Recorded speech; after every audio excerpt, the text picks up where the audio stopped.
कहीं ना कहीं मुझे ज़्यादा प्रेरित किया कि मैं समाज सेवा में आगे जाऊं। और वो बचपन की सेवा से लेकर के आज आप अभी तक सेवा ही अपने जीवन का मूल मंत्र आपने अपनाया है। जी जी। और इसमें मैं एक बात नहीं की है, मैं ईश्वर की कृपा ही मानता हूं कि बहुत से काम ईश्वर ने मुझसे करा लिए। 11 जन लोग मिलकर के एक कमेटी बनाए और वहाँ ही हम लोगों के मन में विचार आया कि अग्रवाल कॉलेज की स्थापना होनी चाहिए। सर, आपने बताया केएम अग्रवाल कॉलेज के बारे में। तो जब आप केएम अग्रवाल कॉलेज की स्थापना कर रहे थे तो उस समय आपको किस प्रकार के चैलेंजेस का सामना करना पड़ा कि एक अपने दम पे एक खुद की संस्था खड़ा करना, तो आपने इन सब चुनौतियों का किस प्रकार से सामना किया? कविता है कि कोशिश करने वालों की हार नहीं होती। शायद उसको हम लोगों ने अपने जीवन में आत्मसात किया था कि मैं अकेला ही चला था जानिबे मंजिल, मगर लोग मिलते गए और कारवां बनता गया था। सर, ये लिंक आपको, इतने लोगों का आपने नाम लिया, पर ये सब पहचान कैसे बने? क्योंकि जब तक लिंक नहीं मिलेगा, नेटवर्क नहीं मिलेगा, तब तक नेटवर्थ नहीं बनेगा। तो ऐसा क्या हुआ आपके साथ में कि आप यहाँ पे पहुँच गए, यहाँ पे पहुँच गए? विद्यार्थी संख्या बढ़ती जा रही थी तो उस समय कल्याण होलसेल मर्चेंट्स एजुकेशन सोसाइटी हमने स्थापित की, पढ़ाए जाते हैं। सर, इतना सारा काम करते हुए ऐसा तो कभी दौर आया होगा जो आपके लिए बहुत कठिन होगा, क्योंकि जो समाज में अच्छा काम करता है तो उसको विरोध का भी सामना करना पड़ता है। कृष्ण थे तो कंस भी था, तो ऐसे लोग भी आपके पास तो आए ही होंगे, टकराते हुए आपसे मोहब्बत का खत तो भेजा ही होगा। तो आपने इन सब चीज़ों को मुझे विरोध से मेरी शख्सियत ज़्यादा निखरती है। मैं दुश्मनों का बड़ा एहतराम करता हूँ। सर, शिक्षा संस्थानों से जुड़कर आपने हजारों छात्रों को देखा है, तो आज की जो युवा पीढ़ी है उसको लेकर के आपकी क्या सोच है? आज की युवा पीढ़ी के लिए एक सोच मेरी थोड़ी सी ऐसी है कि मोबाइल को लेकर के बच्चे ज़्यादा थोड़ा सा आग्रही रहते हैं, क्योंकि मेरा यह मानना है कि माता पिता बड़े कष्ट से बच्चों को पढ़ाते हैं। माता पिता जो कर नहीं पाए वो चाहते हैं कि उनके बच्चे, उनकी बच्चियां उनके लिए करें। तो आज के समय में किस प्रकार के समाज सेवा के कार्य, समाज उत्थान के कार्य आपके द्वारा किए जा रहे हैं? आपकी एनर्जी का राज क्या है? बस मुझे ऐसा लगता है कि वो एक शेर है कि न जाने कौन दुआओं में याद करता है मुझे, न जाने कौन दुआओं में याद करता है मुझे, हर बार डूबता हूँ मैं और समंदर उछाल देता है मुझे। हमारे देश के प्रधानमंत्री हैं, वो देश के प्रधानमंत्री हैं और उनके नेतृत्व में बहुत कुछ अच्छा काम चल रहा है, लेकिन कुछ जो व्हाट्सएप का ज्ञान रखने वाले लोग हैं वो जाति, भाषा, धर्म, संप्रदाय, इसको ज़्यादा राजनीति में जो देश के लिए हितकारी नहीं है। जाति, भाषा, संप्रदाय, जाति, धर्म के जो झगड़े हैं ये सब नासमझी की बातें हैं। मतलब तो है दिल को समझाना, चाहिए मानो चाहे वो मानो। मैंने शौक बना लिया है समाज, साहित्य, पर्यावरण, स्पोर्ट्स, उनकी सेवा में। गरीबों को, जैसे मैंने बताया कि वंचित परिवारों को मदद करने में। एक शेर मुझे याद आया कि मैं कई बड़े लोगों की नीचाई से वाकिफ हूँ, बहुत मुश्किल है बड़े होकर बड़ा होना। तो आप वाकई बहुत बड़े हैं, आप वाकई बहुत बड़े हैं। जिंदगी का असली सुख तो औरों के काम आने में है, जिंदगी का असली सुख तो औरों के काम आने में है। नाम और पहचान उसी की होती है जो समाज में मुस्कान लाने में है। नाम और पहचान उसी की होती है जो समाज में मुस्कान लाने में लगे हैं। नमस्कार दोस्तों, स्वागत है आप सभी का अनकही विथ राजेश के इस खास एपिसोड में। आज हमारे साथ हैं एक ऐसे व्यक्तित्व जिन्होंने अपना पूरा जीवन समाज सेवा, शिक्षा और संस्कृति को समर्पित कर दिया है। डॉक्टर विजय नारायण पंडित जी, जो इस समय K M Agarwal college, L D Sonawane college और भोलानाथ मिश्रा डिग्री कॉलेज उत्तर प्रदेश जैसे प्रतिष्ठित शैक्षणिक संस्थानों से जुड़े हुए हैं। केवल शिक्षा ही नहीं बल्कि व्यापार, समाज सेवा, सांस्कृतिक गतिविधियों से जुड़े 30 से अधिक संस्थानों में आप नेतृत्व और मार्गदर्शन की भूमिका निभा रहे हैं। आपको उत्तर समाजश्री, उत्तर प्रदेश रत्न, समाज रत्न और मानव रत्न जैसे अनगिनत पुरस्कारों से नवाजा गया है। लेकिन इन सबसे बढ़कर आपकी असली पहचान है एक ऐसे इंसान की जो लोगों की मुस्कान और समाज की प्रगति को ही अपना सबसे बड़ी सफलता का राज मानते हैं। तो आइए हम तहे दिल से स्वागत करते हैं डॉक्टर विजय नारायण पंडित जी का। सर, स्वागत है आपका हमारे इस कार्यक्रम सफलता के राही में। नमस्कार, आपका भी बहुत बहुत स्वागत, बहुत बहुत अभिनंदन। सर, सबसे पहले तो हम ये जानना चाहेंगे कि आपका बचपन और शुरुआती जीवन कैसा रहा। कल्याण में ही मैं जन्मा और मेरे पिताश्री का भी जन्म मुंबई का ही। तो महाराष्ट्र की धरती पर लगभग 100 साल की विरासत हमारे परिवार की है। कल्याण में ही जन्मे, कल्याण में ही पले बड़े, कल्याण में ही हमारा जीवन बीता। तो मैं इसको बड़े अच्छे ढंग से पॉजिटिवली लेता हूँ कि कल्याण की माटी ने हमें बहुत कुछ दिया है। सर, आप उत्तर प्रदेश से कौन से ज़िला से बिलोंग करते हैं? ज़रा अपने गांव के बारे में अगर हम सबको बता पाएँ। उत्तर प्रदेश में मेरा प्रतापगढ़ डिस्ट्रिक्ट है। वहाँ पर सदर तालुका के अंदर माकनी भुआलपुर मेरा गांव है और वो पैतृक निवास है जो कि हमारे पिताजी के और दादाजी की जन्मस्थली थी। जैसा कि मैंने बताया, पिताजी का भी जन्म मुंबई का ही है, तो हमारे ग्रैंडफादर की जन्मस्थली माकनी भुआलपुर है। सर, आपने अपने बारे में आप अपने आप को सबसे पहले कैसे पहचानते हैं? जब हमारी टीम आपके बारे में रिसर्च कर रही थी तो आप बहुमुखी प्रतिभा के धनी हैं। आप समाज सेवा में भी हैं, बिजनेस में भी हैं, एजुकेशन में भी हैं। तो आप अपने आप को कैसे पहचानते हैं? मुझे अपने आप को समाज की सेवा करने वाला व्यक्तित्व कहने में बड़ा अच्छा लगता है।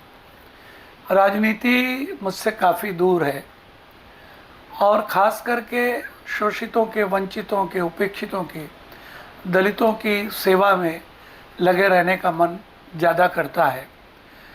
चाहे वो वंचित परिवार ब्राह्मण वर्ग में हो, चाहे क्षत्रिय, चाहे वैश्य, चाहे बहुजन, कहीं भी वंचित परिवार की सेवा करने में मुझे ज़्यादा खुशी होती है। सर, बचपन में ऐसी कोई घटना हुई हो जो आज आप हमारे साथ शेयर करना चाहें? क्योंकि आपका जो पूरा समाज जीवन है वो समाज के प्रति समर्पित है, तो उसके पीछे का क्या मोटिवेशन है? ऐसी कोई घटना जिसने आपको प्रेरित किया हो समाज के लिए काम करने के लिए? बहुत बचपन की बात है। मेरी दादी उस समय जिंदा थी और हमारे पास उस समय भैंस का तबेला हुआ करता था जी। गाय भैंस पालते थे हम लोग। तो हमारी दादी उस समय इतने सब क्षेत्रफल नहीं थे, इतनी बिल्डिंगें, इतने मकान नहीं थे। एक चाली जिसमें हम रहते थे और उसमें हमारे 10 पड़ोसी और सामने की तरफ 3-4 पड़ोसी।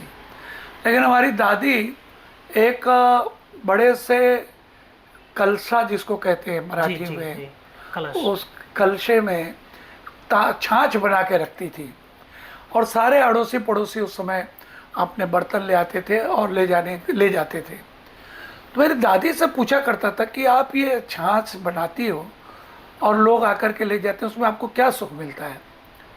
तो मेरी दादी कहा करती थी कि ये छाछ बड़ी छोटी सी चीज़ है, लेकिन जिस परिवार में, उस समय तो सभी लोग गरीब थे, कोई पैसे वाला नहीं था, तो मेरी दादी कहती थी कि जिस घर में ये छाछ जाती है, कोई उसकी कढ़ी बना लेता है, कोई छाछ के साथ रोटी खा लेता है, तो ये छाछ जो है वो कहीं ना कहीं कई परिवारों को सेवा देती है।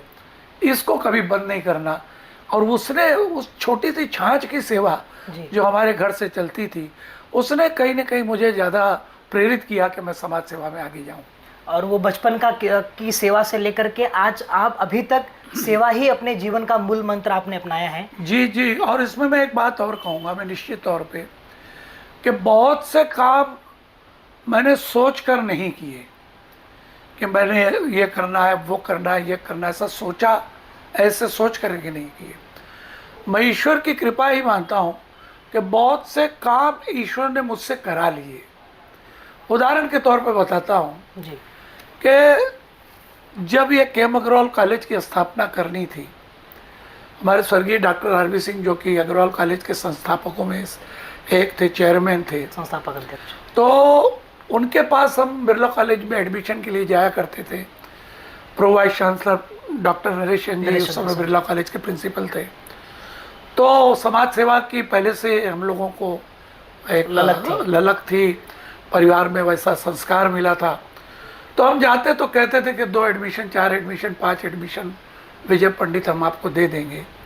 लेकिन आप सोचिए कि 1972 से लेकर के 1994 तक एक भी कॉलेज कल्याण में बना नहीं और इतनी बस्तियां बढ़ गई हैं।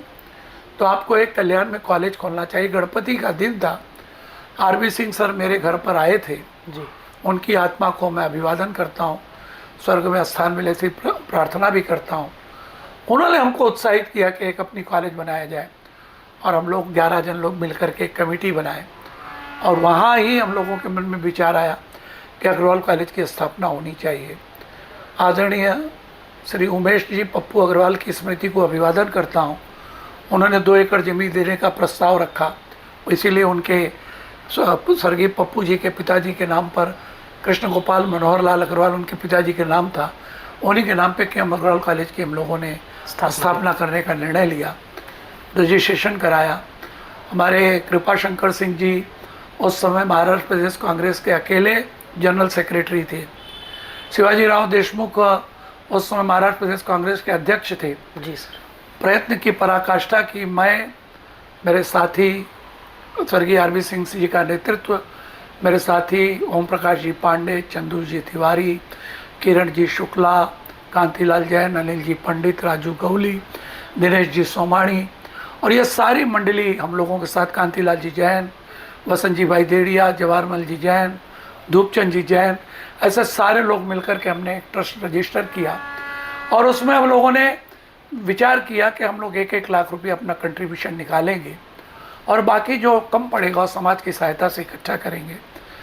जो पप्पू जी अग्रवाल ने ज़मीन दी वो थोड़ी विवादास्पद हो गई, सरकार में प्रलंबित है। उसके बाद हम लोगों ने कुछ दिन महेंद्र सिंह काबुल सिंह के विद्यालय में कॉलेज चलाया, अग्रवाल कॉलेज को हमने कुछ दिन आदर्श हिंदी हाई स्कूल रामबाग आदरणीय यज्ञनारायण मिश्रा जी की निशा में चलाया, कुछ दिन आदरणीय महेंद्र सिंह जी की निशा में चलाया। उसके बाद हम लोगों ने ये गांधारी में ज़मीन खरीदी और उसकी किश्तों में हमने भुगतान किया, बैंक से हम लोगों ने फाइनेंस लिया और समाज के लोगों से पैसा ले करके अग्रवाल कॉलेज की स्थापना हुई। और आज बताने में बड़ा हर्ष होता है जी कि 7,000 विद्यार्थी वहाँ पर हैं और 11वीं से लेकर के PhD तक की शिक्षा हम लोग वहाँ देते हैं।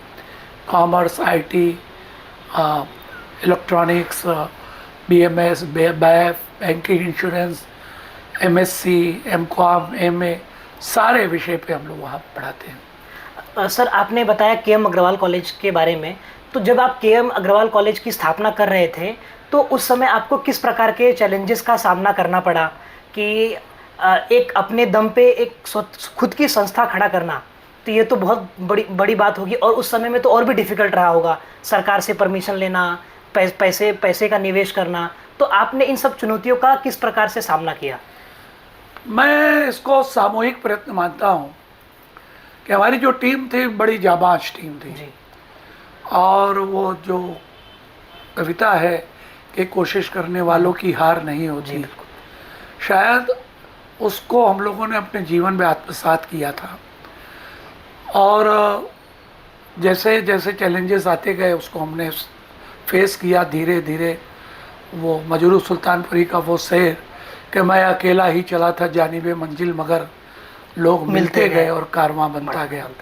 और ऐसे कारवां का निर्माण हुआ। काफ़ी हमारे दोस्त सभी ने अपने अपने ढंग से प्रयत्न की, पराकाष्ठा की, सारे लोगों ने मिलकर के। मैं आपको बताऊंगा तो शायद आपको विश्वास नहीं होगा कि उस समय हमारे पास टीचर्स को पेमेंट देने के लिए पैसे नहीं होते थे।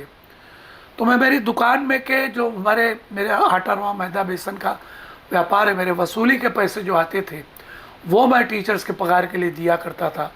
कालांतर में वो पैसे बाद में आ जाया करते थे, लेकिन ऐसे भी हम लोगों ने दिन निकाले और धीरे धीरे धीरे धीरे फिर वो 213 से विद्यार्थियों से शुरू हुआ कॉलेज, संख्या बढ़ती गई, बैंकों के फाइनेंस आ गए, लोग जितने ट्रस्टी थे अपने अपने ढंग से सारे लोग मदद करते थे और धीरे धीरे ये कॉलेज आगे बढ़ता चला गया। सर आपका सबसे पहला जो बड़ा कदम था वो अग्रवाल कॉलेज की स्थापना थी, या उसके पहले भी आप बिजनेस के क्षेत्र में या और किसी क्षेत्र में अपना का मतलब एक पैर जमा चुके थे? जी जी, 1983 में 1981 में मैंने अनाज का होलसेल का धंधा शुरू किया। 1983 में हमारी एक संगठन है कल्याण होलसेल मर्चेंट्स एसोसिएशन, जी जी। उसका मैं कार्यकारिणी सभासद बना और 1985 में मैं जनरल सेक्रेटरी नियुक्त किया गया, निर्वाचित किया गया। और तब से लेकर के आज तक मैं कल्याण होलसेल मर्चेंट्स एसोसिएशन का जनरल सेक्रेटरी हूँ। जी। लोग हमारी बॉडी को निर्वाचित करते हैं। तो पहला कदम मेरी नज़र में कल्याण होलसेल मर्चेंट्स एसोसिएशन का जनरल सेक्रेटरी होना, ये मेरे लिए पहला कदम। उसके बाद 1987 में कल्याण कृषि उत्पन्न बाजार समिति, जिसको कि एग्रीकल्चरल प्रोड्यूस मार्केटिंग कमेटी कहा जाता है, एपीएमसी, उसमें एज ए एपीएमसी मार्केट, उसमें एज ए डायरेक्टर व्यापारी प्रतिनिधि और एज ए डायरेक्टर व्यापारी प्रतिनिधि हमारे तत्कालीन एसोसिएशन के अध्यक्ष स्वर्गीय श्री नंद कुमार लक्ष्मण सोनाने जी, दो आदमियों को हमारे बॉडी ने चयनित किया, एसोसिएशन ने, और हम दोनों दो व्यापारी प्रतिनिधि चुने जाते हैं। तो आदरणीय स्वर्गीय नंदू सेठ और मैं, हम लोग बड़े भारी बहुमत से जीत करके आए। फिर 87 के बाद 92 भी मुझे फिर से लोगों ने इलेक्शन में खड़ा किया, और लगभग तब से लेकर के मैं 37 ईयर्स तक लगातार या तो डायरेक्टर चुना गया या तो डायरेक्टर मनोनीत किया गया। तो एपीएमसी का सफ़र भी मेरा 1987 से शुरू हो चुका था। सर ये लिंक, आपको इतने लोगों का आपने नाम लिया, पर ये सब पहचान कैसे बने? मतलब ये कुछ विरासत में था या फिर आपकी कुछ मेहनत स्ट्रगल थी? मतलब ये लिंक कैसे मिला? क्योंकि जब तक लिंक नहीं मिलेगा, नेटवर्क नहीं मिलेगा, तब तक नेटवर्थ नहीं बनेगा। तो ऐसा क्या हुआ आपके साथ में कि आप यहाँ पे पहुँच गए, यहाँ पे पहुँच गए, और लोग एक संस्था नहीं चला पाते हैं, और आप तो 30 से अधिक संस्थाओं में जुड़े हुए हैं, और ऐसा भी नहीं सिर्फ नाम के लिए जुड़े हैं, सक्रिय तौर पे ये सभी। ये बताने बड़ा हर्ष होगा मुझे जी कि कोई भी जेबी संस्था नहीं है हमारी। हाँ, हमारी संस्था एक तो रजिस्टर्ड संस्था है, सब संस्थाओं के ऑडिटेड बैलेंस शीट बनाई जाती हैं, सब संस्थाओं को हम लोग धर्मादाय आयुक्त के पास रिपोर्ट देते हैं। और एक और बताना चाहूँगा कि कुछ अलग अलग फील्ड में सारी संस्थाएं काम करती हैं।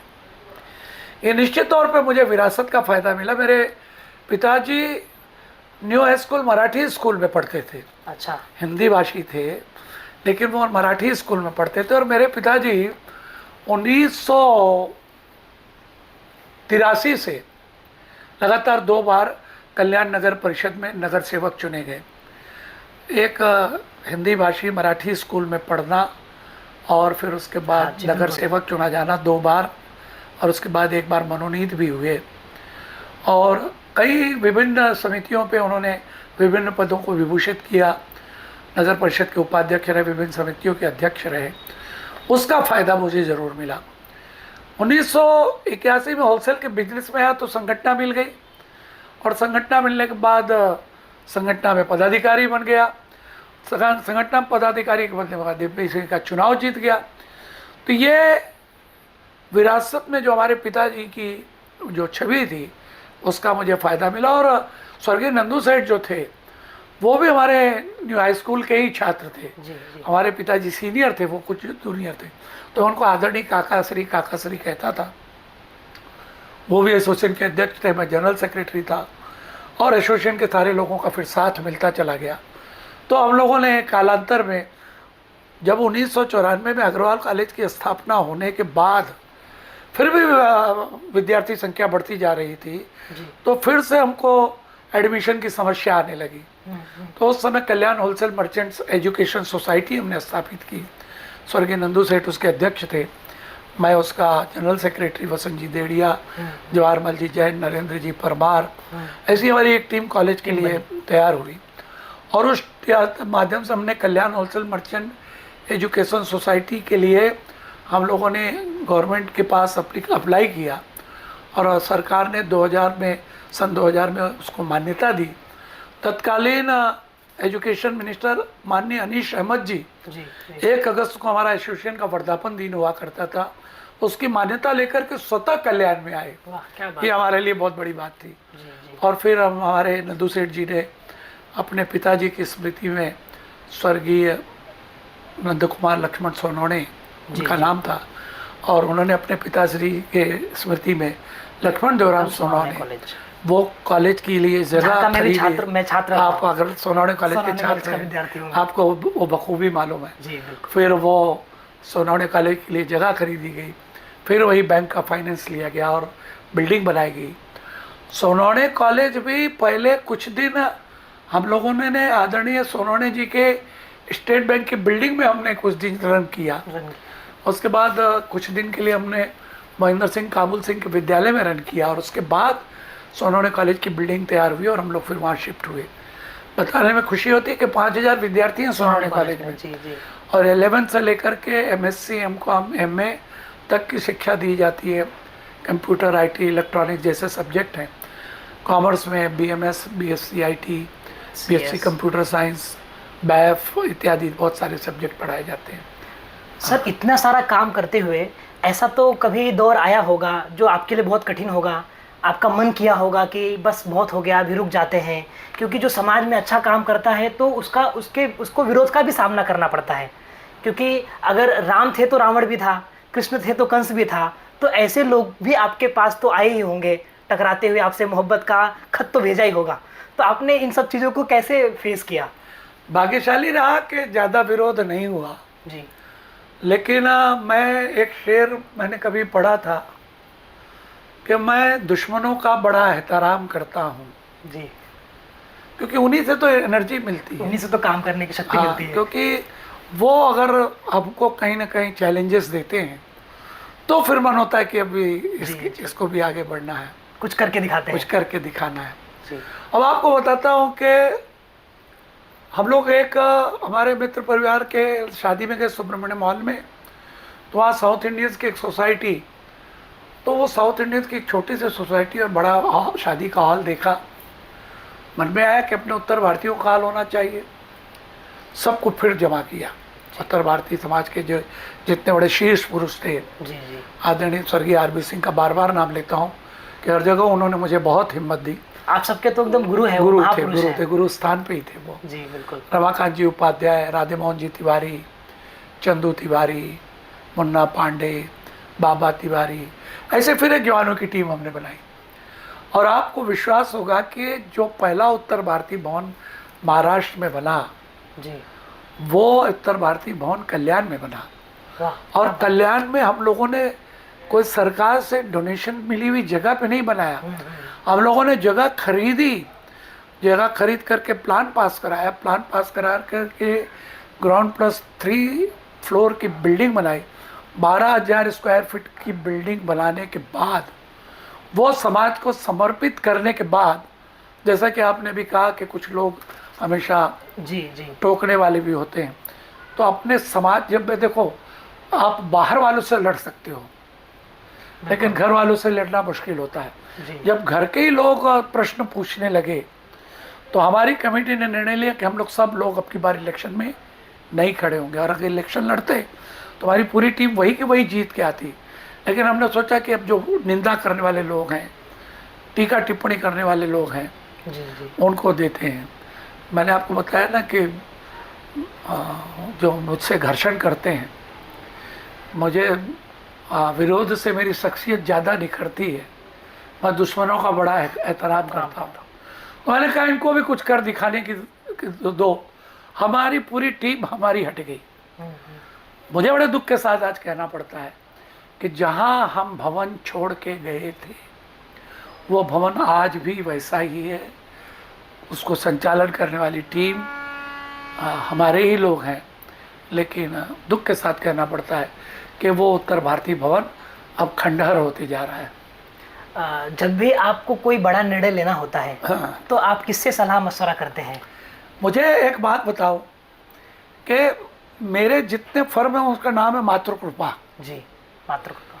तो मेरी दादी की और मेरी माँ की, दो की मेरे ऊपर बड़ी कृपा रही। माँ की कृपा जिसको कहता हूँ मैं, तो वो कृपा से बहुत कुछ तो परिस्थितियाँ ऐसी सजी संवरी हुई मिल जाती थी, लेकिन हर क्षेत्र में मेरे अलग अलग मार्गदर्शक रहे। जैसे मैंने शिक्षा क्षेत्र में doctor R B. Singh, doctor Naresh Chandra का नाम लिया।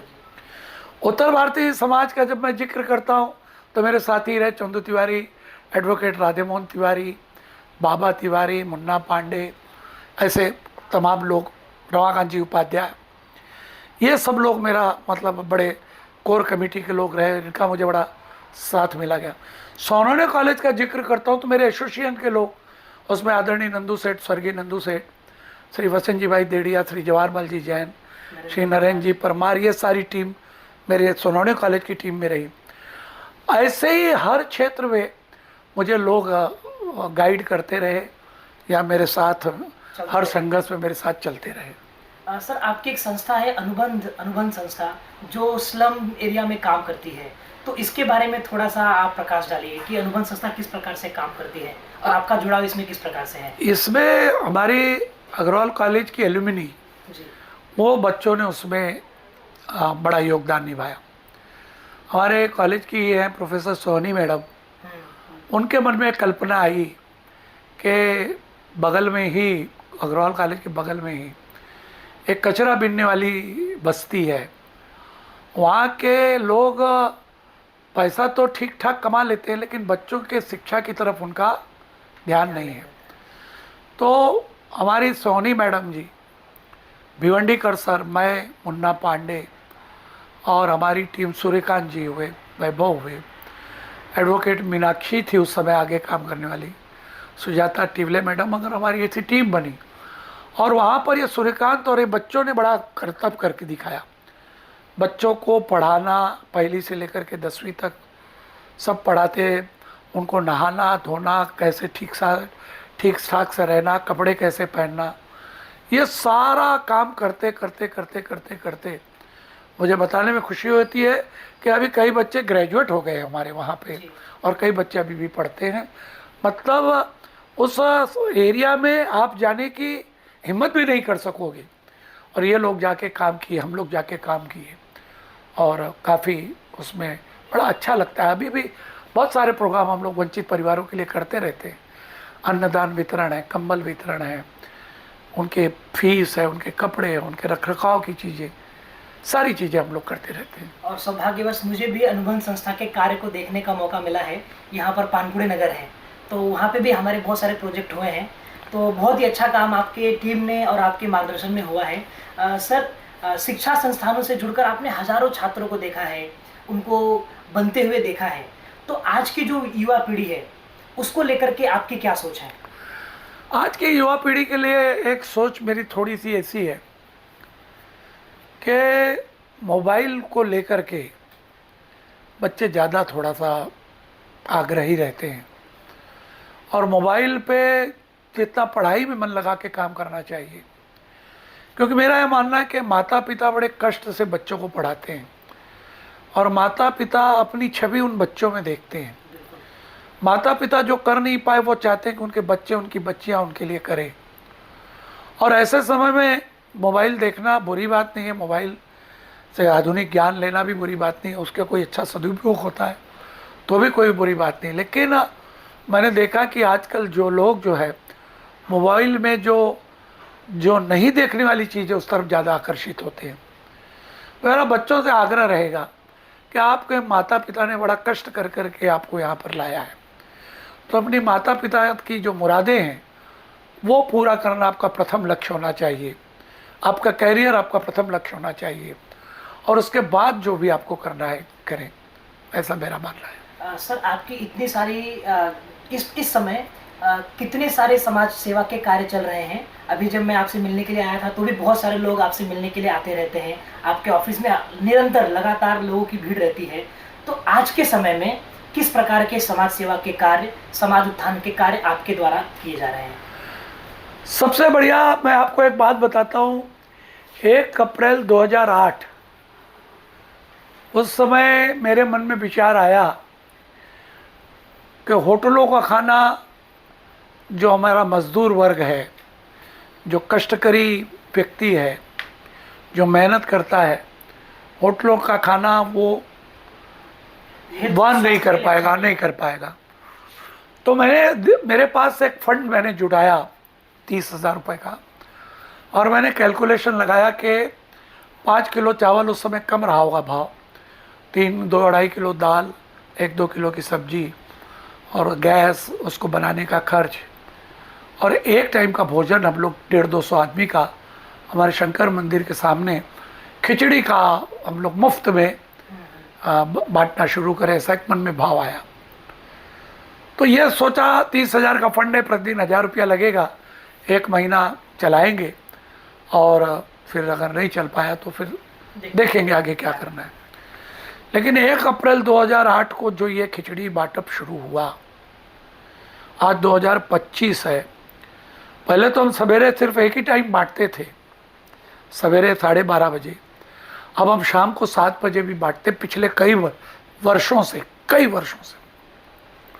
वो खिचड़ी बांटना आज तक बंद नहीं हुआ, लोगों के सहकार्य से और कुछ मेरे परिवार के सौजन्य से और हमारे सबकी मेहनत, वो खिचड़ी बांटप चल रहा है। ये एक अनोखा उपक्रम है। ये दोनों टाइम खिचड़ी गरीबों को मुफ्त में हम लोग शंकर मंदिर के सामने बांटते हैं। और यहाँ पे फिर थोड़े से बाद में कुछ लोग आगे आए कि हमारे माता पिता की स्मृति में या कोई स्वर्गस्थ आदमी की स्मृति में या किसी के जन्मदिन में या शादी की सालगिरह में थोड़ा कुछ अच्छा बांटिए।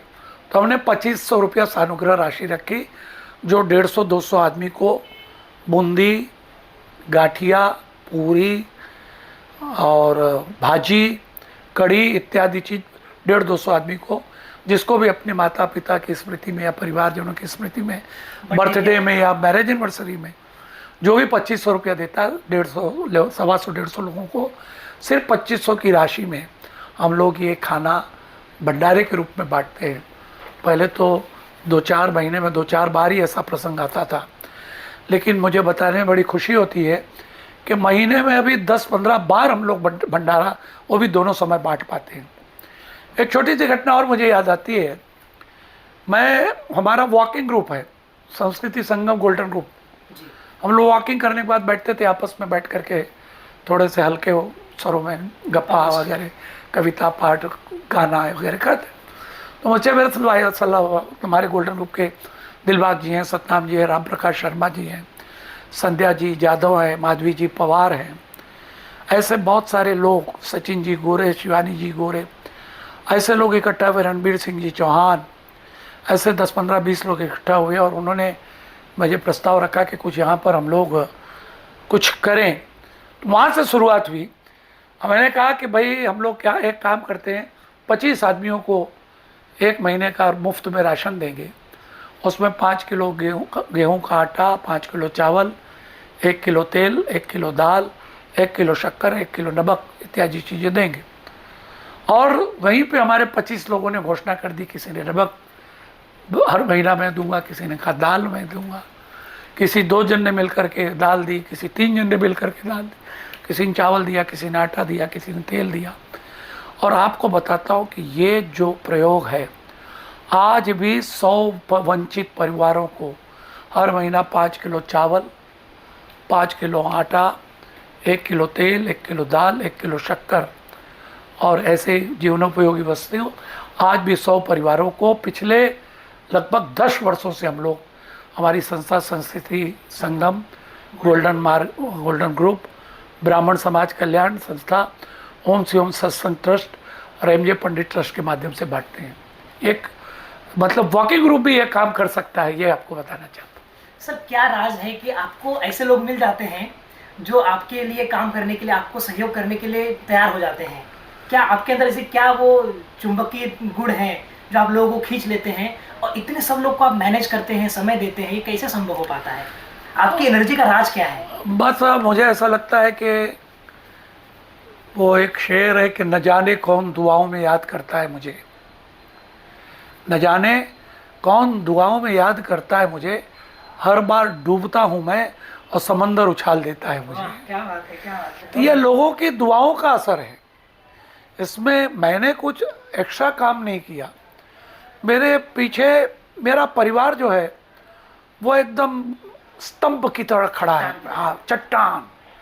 मेरे बड़े भाई आदरणीय जयनारायण मुन्ना पंडित, अगर उनके बारे में बताऊं तो वो पहले 6 साल यूथ कांग्रेस के जनरल सेक्रेटरी रहे, फिर 9 साल कल्याण ब्लॉक कांग्रेस के अध्यक्ष रहे, फिर 6 साल कल्याण जिला कांग्रेस के जिला अध्यक्ष रहे, और फिर 5 साल महाराष्ट्र प्रदेश प्रतिनिधि। इतना बड़ा कांग्रेस का पद उन्होंने सुशोभित किया।